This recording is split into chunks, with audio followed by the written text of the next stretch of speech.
into the first slide. So the urinary system contains 6 main organs. There's 2 kidneys, there are 2 ureters, 1 urinary bladder, and 1 urethra. So let's recognize that the urinary system,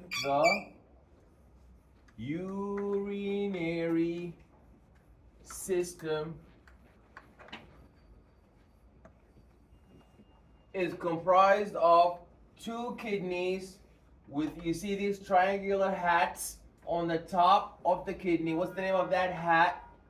So you have 2 kidneys, and each kidney has 1 ureter. Each kidney has 1 ureter that empties into the bladder, and then outside of the bladder, and that's how you're able to void and remove the urine. That is your urethra. So this is the urethra, and this here, this collection where we empty and dump all of the urine that is coming out from the kidneys, that is known as the bladder, the urinary bladder. That's the urinary bladder. And these 2 ureters, each ureter is connected to 1 kidney. So that is the first ureter. That is the second ureter. And then you have your 2 kidneys. These are the main essential organs. These are the main essential organs of your urinary system, your kidneys. That is where the filtration, the absorption, and the excretion happen. So these are your 2 kidneys. These are the kidneys. Now these kidneys, are they like your ears? They are lined at the same level? No.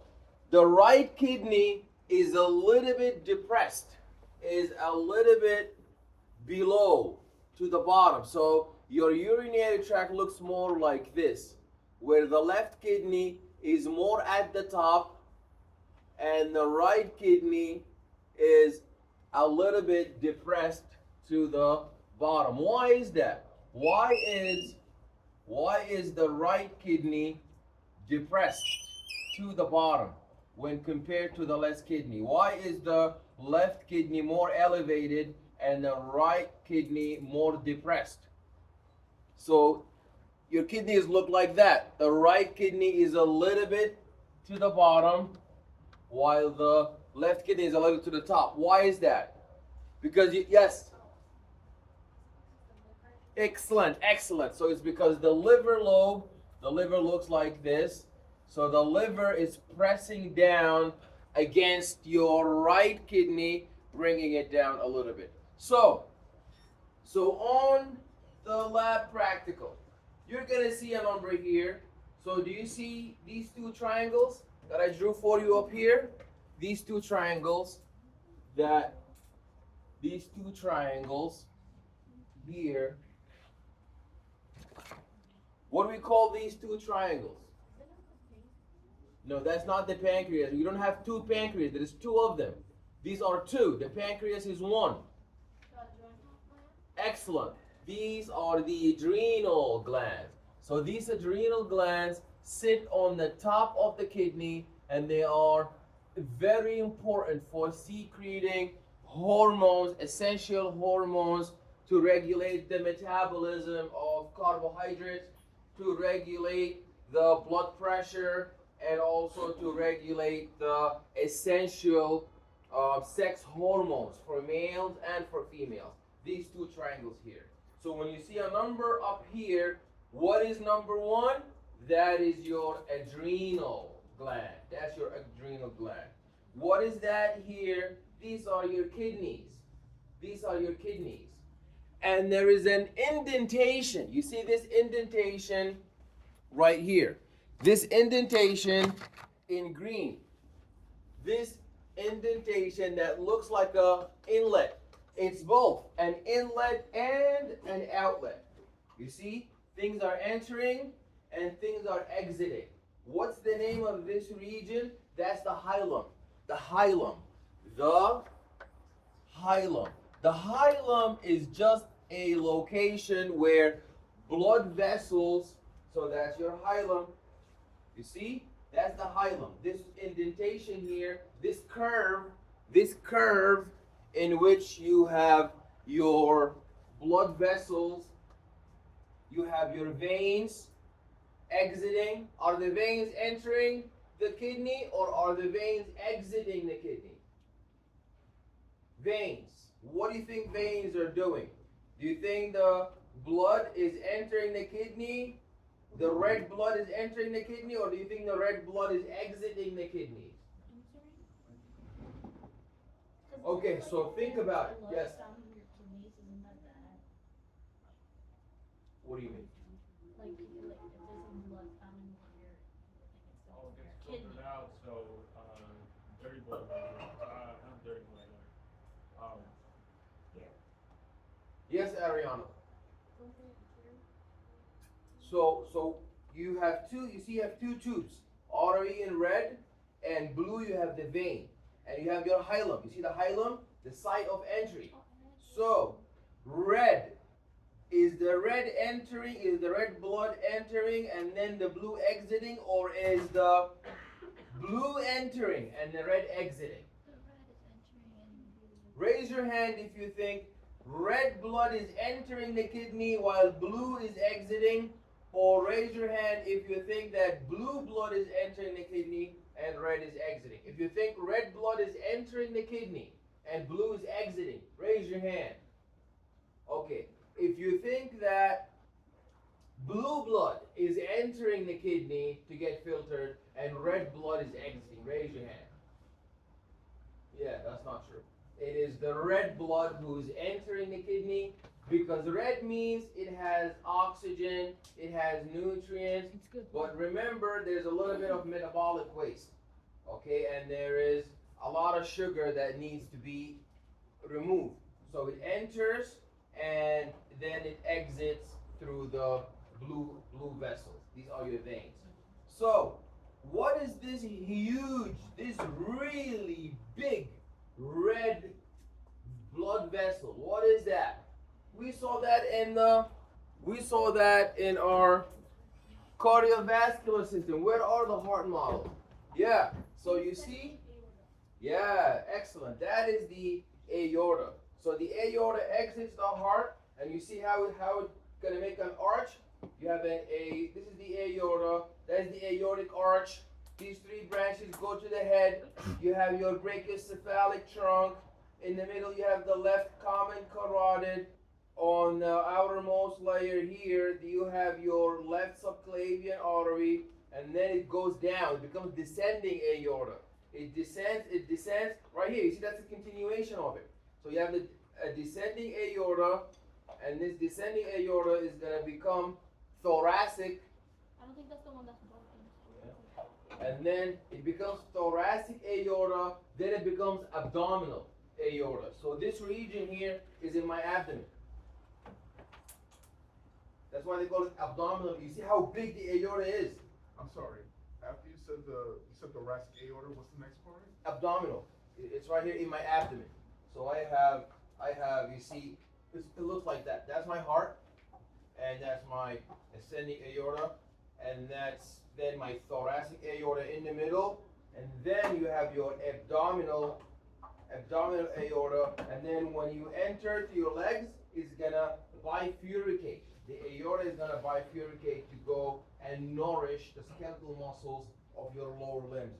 So what is this big vessel here? That is your abdominal aorta. So you put aorta, okay, that's half a point. You put abdominal aorta, because there's thoracic aorta, and then there's the ascending and the descending, so that is your abdominal aorta. Which one is it? Right here, the big red one. The red one? It's gonna bifurcate like that. Yeah. Okay. Then we have coming out from your kidneys, after the blood is filtered, you have two tubes. You see these tubes? These two tubes are bringing urine out from the kidneys into this big box. So this is your urinary bladder. That's the bladder where you collect all the urine. What's the name of this tube bringing urine from your kidneys into the bladder? What is that called? Ureter. So now ureters is for both. So here in this diagram, they only have it for one, but they're actually supposed to be two tubes. And outside, out of the bladder. You don't want urine to be stored here forever. You want to be able to let it out. It comes out of this outlet known as the urethra. So if I ask you on the exam, what urinary system is this? Is this a male or a female urinary system? The female. That's a female because it does not have prostate. So for the men, yeah, so that's reproductive. That does not show. Okay, so oh yeah, very good, yeah, excellent. It has the testicles. Good job. So that's the bladder. That's the bladder. That's the bladder. You see what's around the bladder? That's the prostate. No, not the kidneys. That's the bladder. Why would the kidneys be around the bladder? The kidneys are on top of the bladder. So the kidneys are not to the sides. I'm talking about around. You're asking which one it is, like female or male? Yeah, so this one is female. Why is it female? Because if you look at the male has this big red gland that is around the urethra of the man. That is the prostate. You see this right here? This red part here? That is the prostate gland. So when men have benign prostatic hyperplasia, when there's like a prostate cancer, what happens is this gland gets so big, it squeezes. What's passing through? Look at this tube. What's passing through the prostate? Not the urine, the urethra. So that's why men who have prostate cancer, they have urinary hesitancy, urinary urgency, unable to urinate properly because the prostate is so hypertrophied and squeezing, preventing the outlet of the urine from the... Is it usually within old men? Yeah, within very old men. Okay? So, you see this outlet here? That is the urethra. That is the urethra. And it goes right through the prostate. So it's a tube that goes right through the prostate. Okay? Now, if we look at the kidney here, we see that what is the name of the unit? The functional unit. You know the functional unit for the respiratory system is the alveoli. If something is wrong with the trachea, you can repair that. Something is wrong with the cartilage, you can repair that. Something is wrong with the alveoli, you need a lung transplant. So that is the main functional important unit. The main functional unit of the kidney is known as the nephron. So that is where all the filtration happens. So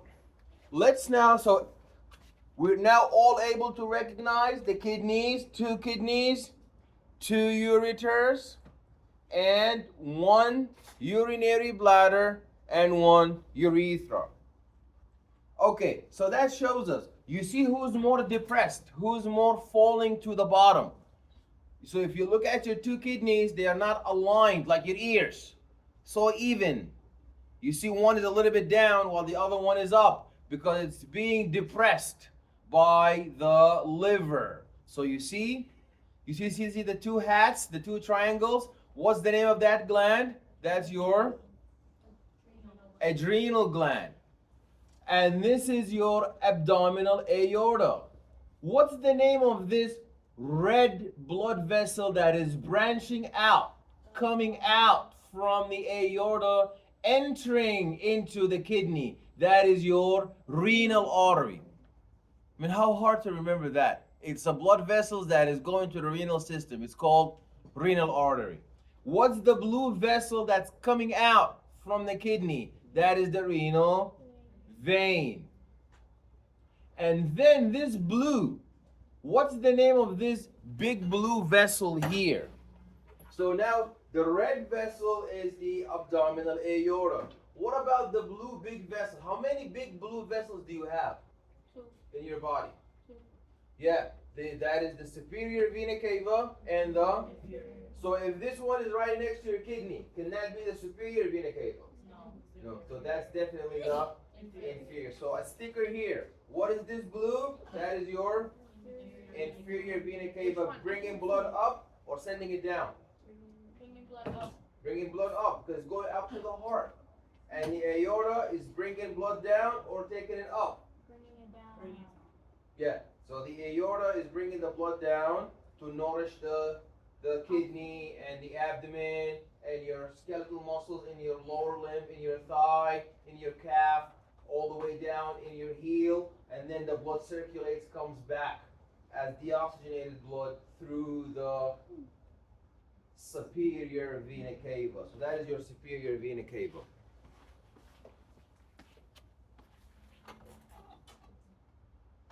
So the kidneys have very important functions. The first function is to filter the blood and excrete toxic metabolic waste. The second function is to regulate the blood volume, blood pressure, and the osmolarity. Thirdly, the kidneys regulate the electrolytes and the acid-base balance. The kidneys secrete EPO. What is EPO? EPO is erythropoietin, which stimulates the production of the red blood cells. And the kidneys also help regulate calcium levels by making calcitriol. That is your active vitamin D. And they clear and detoxify free radicals and hormones from the blood. And during starvation, they make glucose from non-glucose precursors. So let's begin with the first one. What do the kidneys do? The kidneys are able to filter. So we want to purify the blood. So the blood comes out from your heart. So you have the heart, that's a pump. You have the heart. The heart is going to pump the blood. It's going to pump the blood. The blood is going to arrive to your kidneys. The kidneys are going to filter, detoxify the blood. So all the blood is going to enter into the nephron and is going to go into this zigzag pattern known as the glomeruli. And this zigzag pattern is made up of capillaries, and these capillaries are fenestrated. They have holes. These holes are so small. That's why we say filtration. You know, if you want to filter orange juice, if you blend orange juice in the blender, what are you going to put all the orange juice in? You're going to put it into this filter that has really tiny holes. The tiny holes are only going to allow the liquid part of that, what you blended in the blender. It's not going to allow the big parts. So what are we relying on here? We're relying on mass. We separate based on mass, based on density. So the big stuff stays behind and the little stuff pass through. That's why these kidney has really small, tiny filters. That's why you're not supposed to find any blood in the urine, because the red blood cell is so big, it does not fit through these little holes. Well, then how is it that patients who have kidney failure, they see a lot of blood in their urine? It's because the filter is damaged.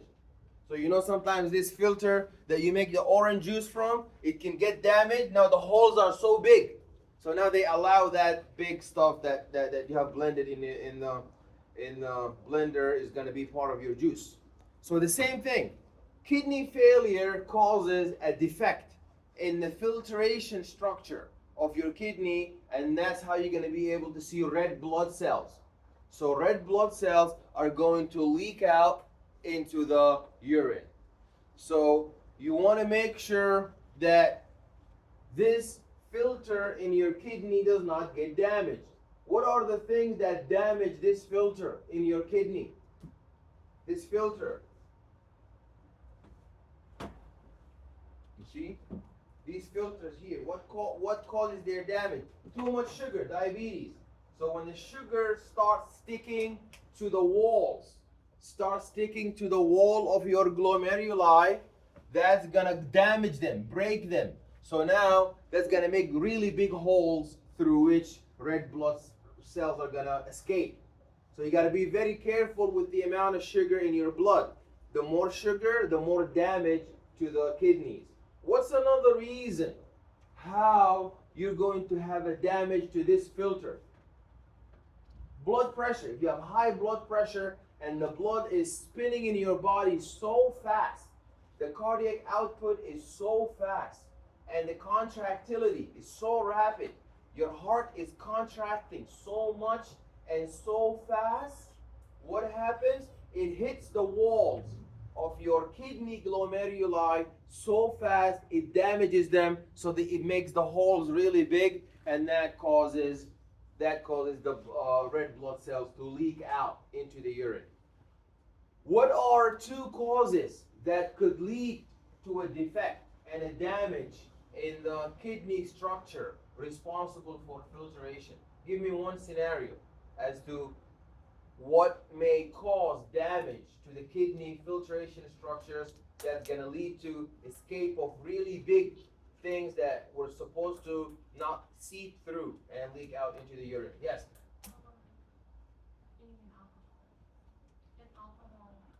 Yeah, so alcohol, I didn't mention that one, but alcohol, when it gets metabolized, it causes reactive oxidative species. Reactive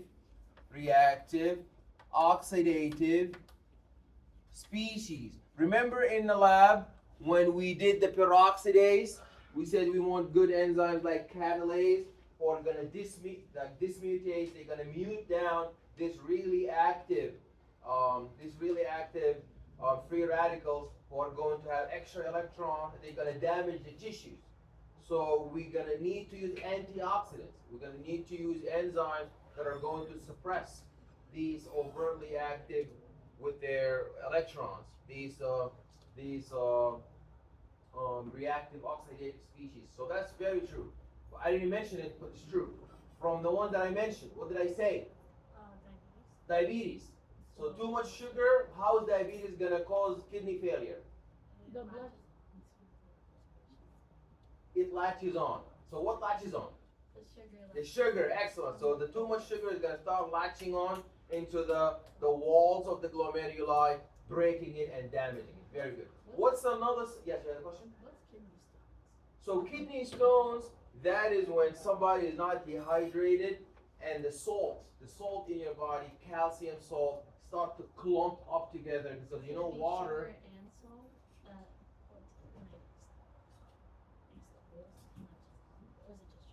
So the salt is because you know water dissolves the salt. If you don't drink enough water, all the salts in your body, they're gonna start to clump up together, and they're gonna start to make that stone, and the stone is going to be in your kidney, scratching and injuring the kidney. So that's very true. So we mentioned diabetes, too much sugar latching on to the walls of your glomeruli, destroying that filter. What's another reason that could cause damage to the filters of your kidney besides diabetes? Yes? Blood pressure, excellent. So how can high blood pressure cause kidney failure? Yeah, try.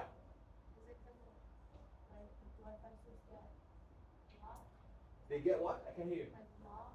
They get blocked. The blood is going so fast, hitting the walls. So you see the walls here, the blood is flowing through them, and it hit the walls. It hit the walls until it injures them. You know, when you punch the wall, you're gonna break the wall. So this blood is flowing so fast due to the contractility being so high, and due to the blood pressure being so high, that's gonna injure. It's gonna injure the walls of your kidney capillaries. Very good. Okay. So we have filtration. How does the kidney regulate blood volume? How can the kidney regulate blood volume? So we know that the kidney filter the blood. How do they regulate blood volume? So the kidneys, they control, so when blood goes into the kidneys, this is your kidney.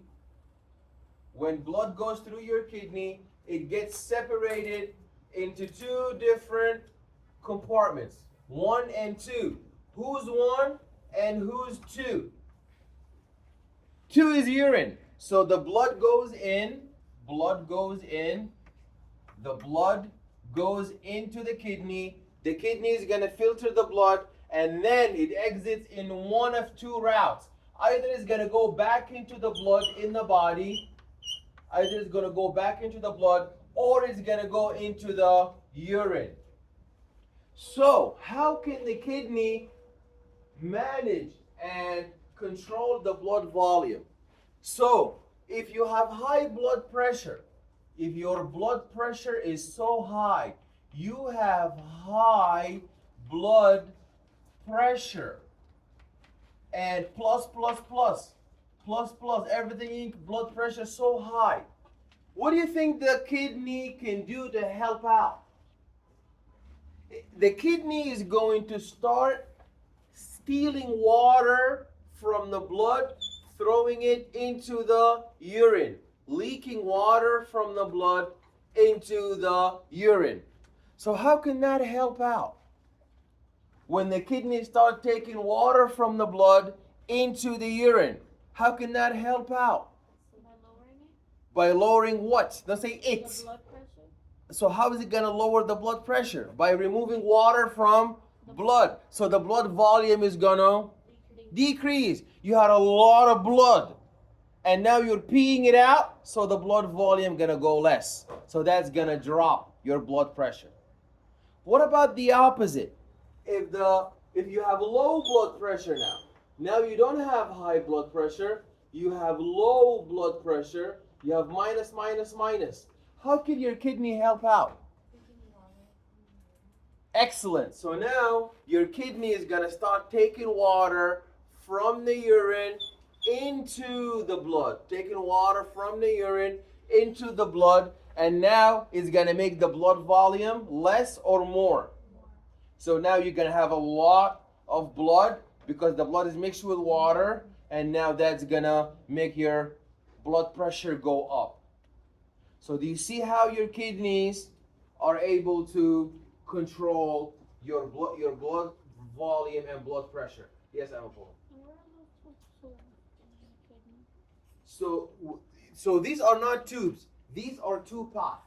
So the outer path here is your blue line, your vein, and the second path is your urine tube, your ureter. So that's a very good question. Amapola is asking, where are these two in the kidney? So these are conceptual. But if you want to look at them here, urine goes out through the ureter.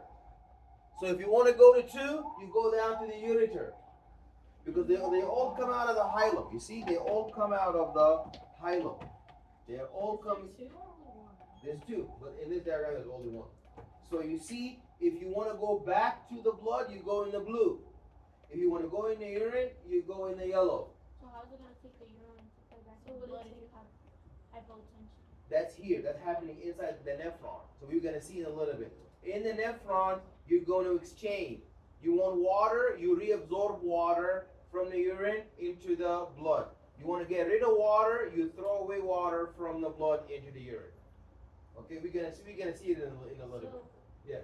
When you have high blood pressure, the blood pressure is not oxygenated blood because it's going back. Yeah. So this is yeah. Oxygenated blood, it's like to make it like I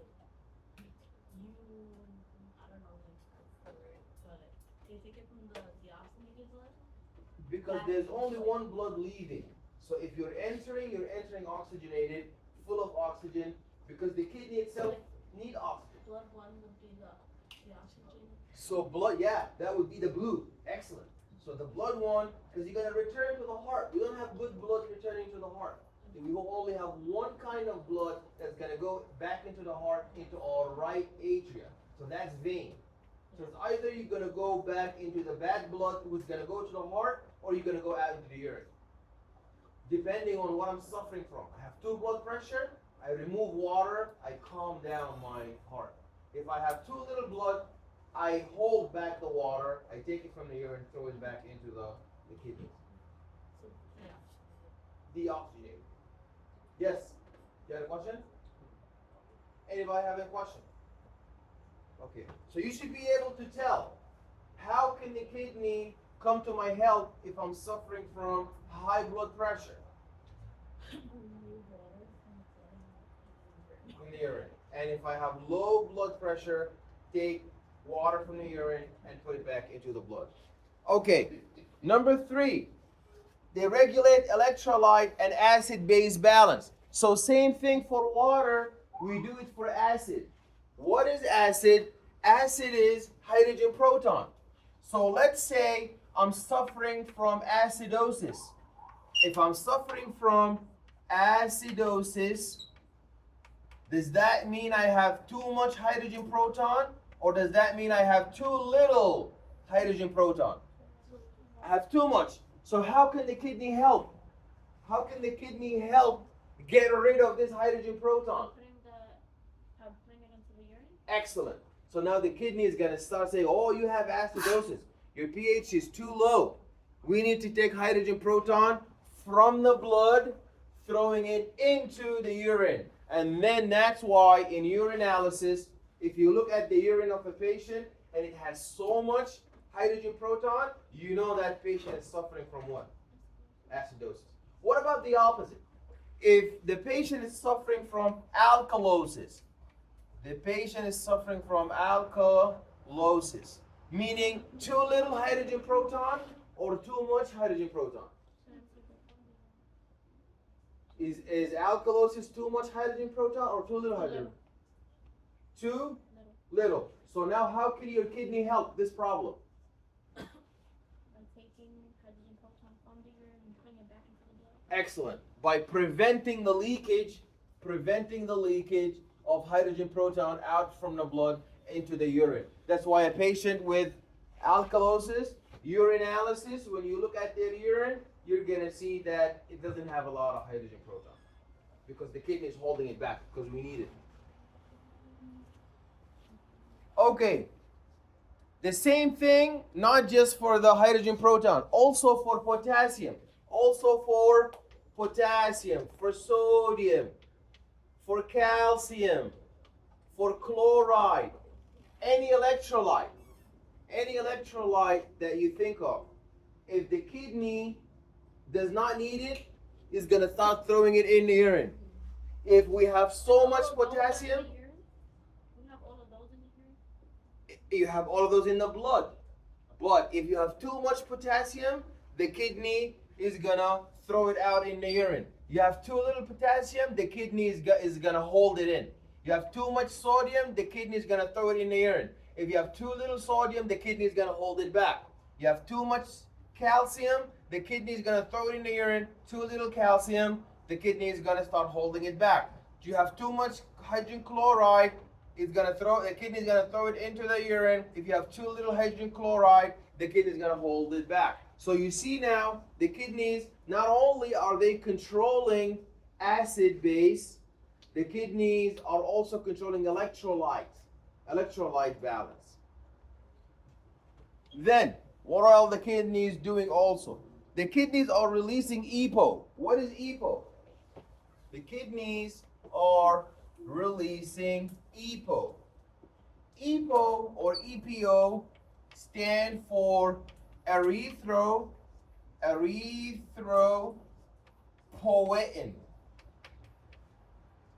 This erythropoietin is a hormone. Once secreted, is going to cause the genesis and the making of red blood cells. So erythropoietin, whenever you have erythropoietin, EPO secreted, that's gonna equal what? You're gonna equal a lot of red blood cells or a little bit of red blood cells? A lot of red blood cells. So for example, if a patient has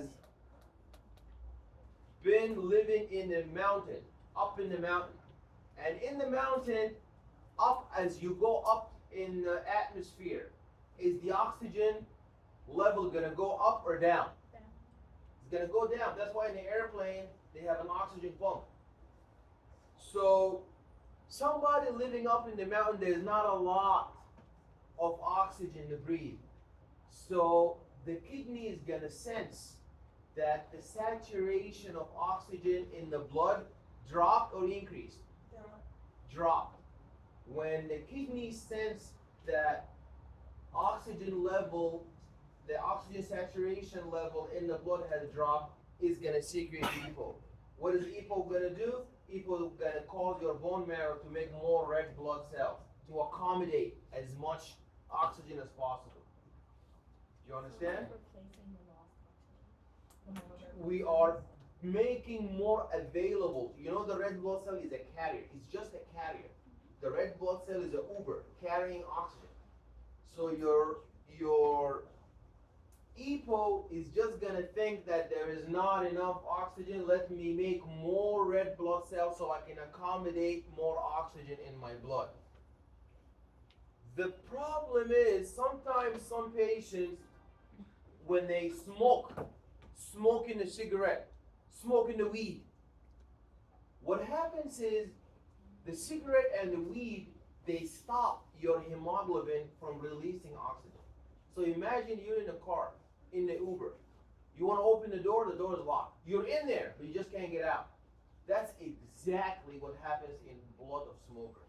So hemoglobin is saturated fine with oxygen, but when hemoglobin gets to the tissue, it cannot let it out. It cannot let the oxygen out. So your bone marrow has no way of knowing that. It's going to make more EPO. So, oh, we don't have enough oxygen.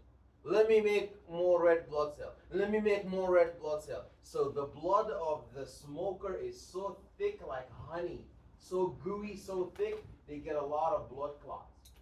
Because the blood is hypercoagulable, so thick, because so much EPO making more red blood cells, because the kidney doesn't know we do have red blood cells. It's the nicotine from the cigarette. It's the weed not allowing the oxygen to come out.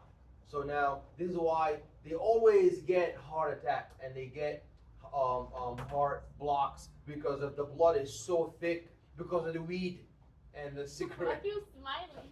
Why do you add so much emphasis on the weed? Okay, yeah, because the college students smoking weed. Anyways, okay, so now you know.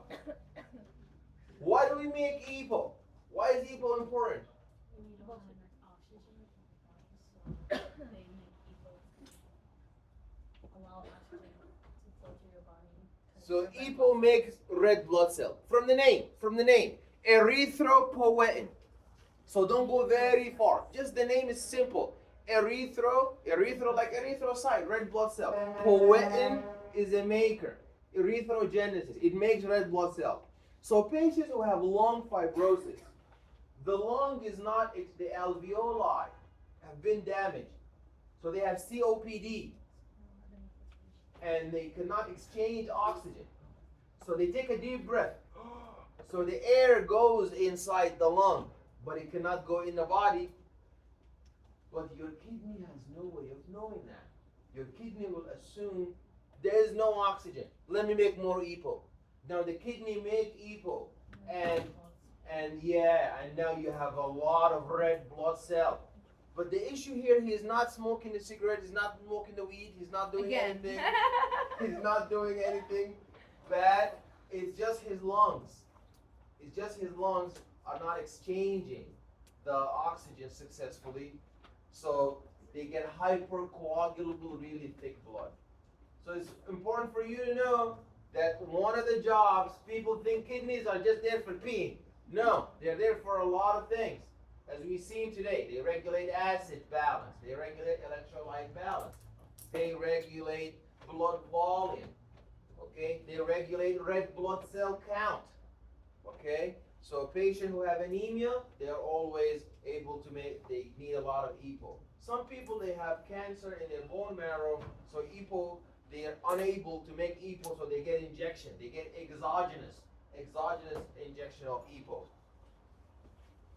Just red blood cell? Yeah, so EPO is just for red. That's why they call it erythropoietin, not leukopoietin. Doesn't make white blood cells. Not platelet poietin. Okay, it detoxifies free radicals, and in the end, your kidney is able to make glucose from non-glucose precursors. So that's very interesting. You see, glucose, we make glucose from galactose. Is that a miracle? No. Glucose and galactose, both of them are monosaccharides. Making glucose from fructose. Okay, is that something that is a miracle? No, because fructose is a monosaccharide. Making glucose from maltose, making glucose from lactose, making glucose from sucrose, making glucose from other glucose molecules. That's all not a problem. The miracle is when you make glucose from fat. Then that's a miracle. When you make glucose from amino acids, that's known as gluconeogenesis. Gluconeogenesis. You know from the name, neo. Gluconeogenesis, you have new making of glucose. Like when you make glucose from amino acids. Now that's new. That's gluconeogenesis. When you make glucose from lipids, now that's gluconeogenesis. But when you make glucose from fructose, is that neogenesis? No, that's just rearranging glucose. That's like making pancakes from dough, and you have the dough and the butter. You can make pancakes, you can make bread, you can make cake. But it's when you make cake from something that's not dough, then that's very strange. Okay, so the kidney can do that. They can do gluconeogenesis. So now we learned today that the kidneys, they can do more than just removal of metabolic waste. They can make EPO, they can make glucose from non-glucose precursors, gluconeogenesis. Genesis is making. Gluco is glucose. Neo is new. So the new making of glucose from non-glucose precursors. And we also have, so what are the things that we have learned today from the renal system besides the kidneys are there for peeing? What are the kidneys also there for? EPO. So they make EPO, erythropoietin, they make red blood cells. What else can the kidneys do? Balance acidosis, alkalosis. Yeah, they balance pH. What else? What else can the kidneys do? Yes. They balance the blood pressure. Excellent. So if there's too much blood pressure, they make you pee to remove the water, make the blood volumes drop so that your heart is not contracting as fast and your heart is not beating up and the cardiac output is back to normal. Excellent. And when it's too much blood pressure, it makes you pee out. If it's too little, it holds back the water. What else have we learned about our kidneys? Yes? Electrolyte balance. Excellent. If you have too much calcium, too much potassium, too much sodium, it's going to pee it out. If you have too little, it's going to hold it back. But a patient with kidney failure cannot do any of that. They cannot make EPO. They cannot balance acids, bases. They cannot balance the electrolytes. What else have we learned? Filtering out, detoxifying the blood from waste, from free radicals. What else have we learned about the kidneys? The osmolarity. So if the blood is too hyperosmolar, they let go of these solutes, removing them from the body. If you eat too much sugar, then the sugar can stick to the kidney filters, which then allow blood into your kidneys and into your urine. Yeah, so too much sugar is gonna latch into the yeah, and gluconeogenesis, the making of glucose from non-glucose precursors. So now, this is the biggest stereotype. The stereotypical function of the kidneys is to remove waste. Everybody can tell you that. A child in elementary school, what are the kidneys there for? to get all the pee out. The pee is bad, getting it out. So waste, where do we get the waste from? We get it from the metabolism. So when we break down the carbohydrates, when we break down the proteins, when we break down the fats, there's a lot of nasty, poisonous waste. And the main waste you need to know, these are the main dangerous waste: ammonia, urea, uric acid, and creatinine. That's why the patient who has kidney failure, if you take a blood sample, what are you gonna find a lot in their blood? You're gonna find a lot of urea, a lot of ammonia, a lot of uric acid, and a lot of creatinine. So that's a sign you have kidney failure, because you cannot filter them out. You cannot remove the waste, so they are still in your body, making your body more toxic. The kidney is there for excretion. We said that we remove carbon dioxide with our respiratory system, and the urinary system remove the drugs, the toxic metabolized drugs, and the salt, and the hormones, and the acid. You see, we talked about that. Okay, that's where the kidney is found retroperitoneally. Retro meaning in the back. Yeah, they are in the back. So the kidneys, when they want to do a kidney surgery, okay, they're not going to open the abdomen in the front. They're going to open the back, because they are retroperitoneal in the back.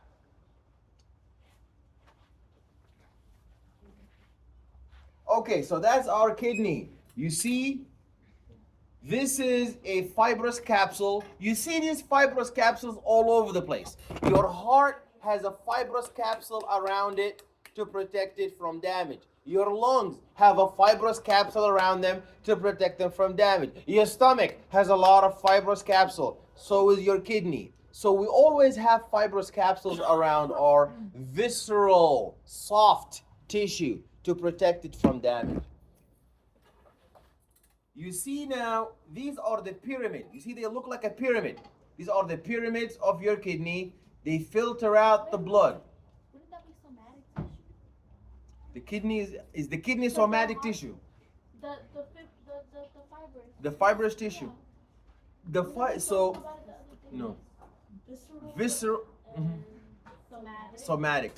Visceral and somatic are describing organ.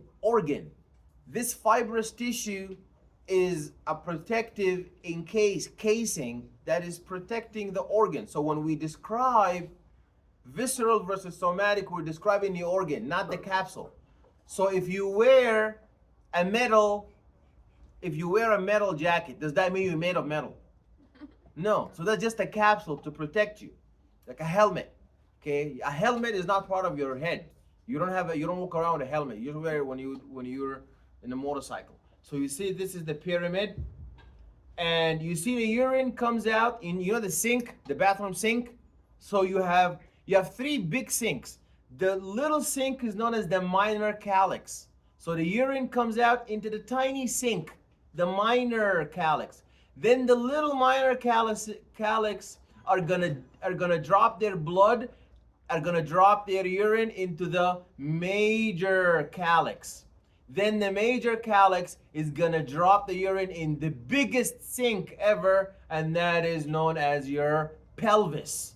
And then the pelvis is gonna throw it out into the tube, the ureter. So you see how the urine comes out? The minor calyx, then the major calyx, then the pelvis, and finally the ureters. Again, the minor calyx gonna collect the urine, and they're gonna pass it into the major calyx, then into the pelvis, and finally the ureters. So that shows you, we talked about these guys. You don't need to know this, just appreciate how we're gonna drop down in our size. I mean, you have the aorta, the biggest red vessel, then the renal artery, then into these really tiny smaller arteries, segmental artery, interlobal artery, arcuate artery, cortical radiate artery, afferent arteriole, the glomerulus, and then you filter out, and then you throw out into the tiny veins up until you get your inferior vena cava. So these are the biggest ones you need to know, the aorta and the inferior vena cava. And that is your nephron. You see, that's the nephron where the filtration happens. That is how we're going to filter the blood. You see, the blood enters with red. It goes inside this mushy, this structure here known as the glomerulus, and the blood is going to get filtered out, and then you would have the deoxygenated blood exiting. That is your nephron. That is your nephron. You see, that is your nephron. So the blood enters into the glomeruli, and then it gets, you see these tubes here, that's where the urine is. And the blood vessels is where the blood enters and exits. Blood enters with red and then exits in blue. So the main functional unit of your kidney is known as the nephron. There's about 1 million, more than 1 million nephrons in each kidney. And that is the renal corpuscle. That is where all the filtration happens. You see, that's what I drew. Blood flows in one direction, exit out two. The outflow here, that's leading to where? Here, this where my mouse is. Where does that lead to? The lower part, the legs. That leads to the inferior vena cava. What about this outlet here? What does that lead to here? Where is that going to? Urine. That's urine. Remember, we enter as blood, but we exit as two. 1, 2. 1 here is your vein, and 2 here is your, 2 is the urine. So 2 is the urine. So that's what happens. Afferent arteriole is bringing in blood, it gets filtered, and it exits out through the afferent. And all this yellow tubing is where the urine is going to go. The yellow tubing here is where the urine is going to go. Okay, so you have the descending limb, and you have the loop, this U-shaped loop of